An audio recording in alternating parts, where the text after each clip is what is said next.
Hello, my dear friends. I'm glad to come your way again today. It's always a pleasure for me, and I just wish the day will be full of blessings for every one of us.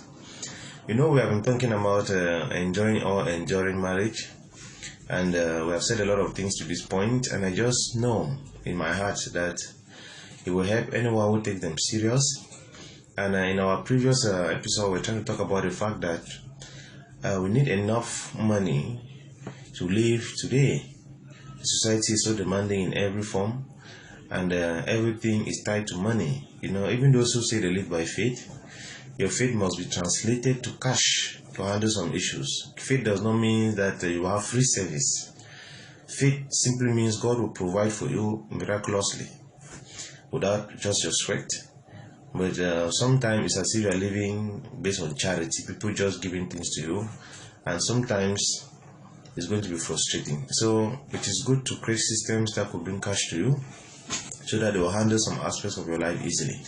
So we need money. We need money because if you have children going to school, if you have a house that you're paying for rent, if you need to construct, if you need to own a car and run a car, if you need to feed your family in a nice way, if you need to take your children out at times for kind of a picnic or play, everything is demanding. I know if Jesus was to do ministry today, some of those things he had for free will no longer be for free, because remember, he preached on mountains, he preached on the seaside, he preached in houses.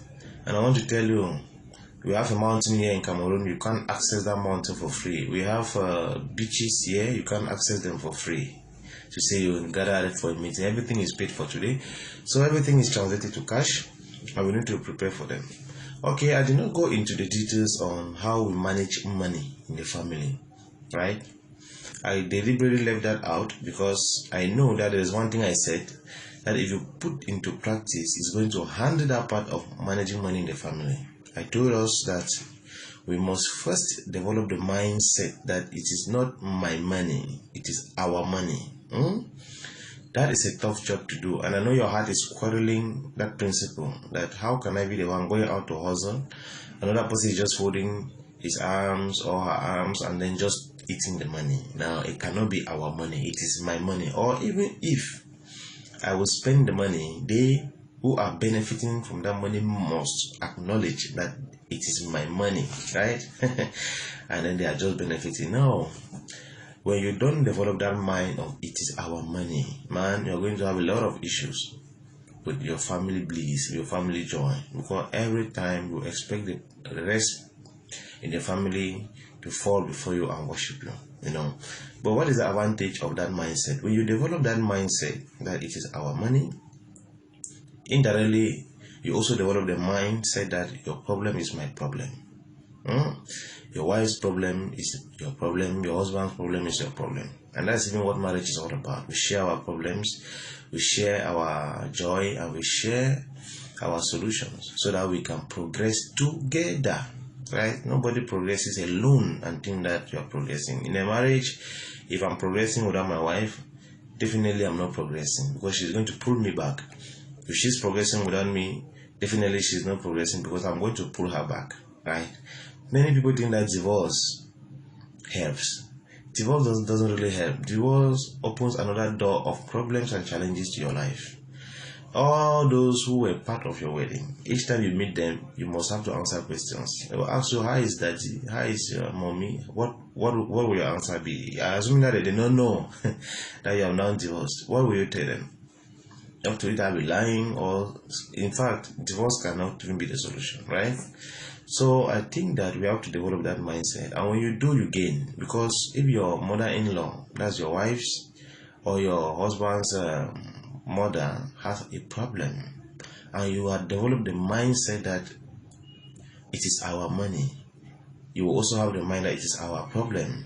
So what will you do? You will try your best to eradicate that problem, and not do it with partiality, because first it's our money, second it is our problem.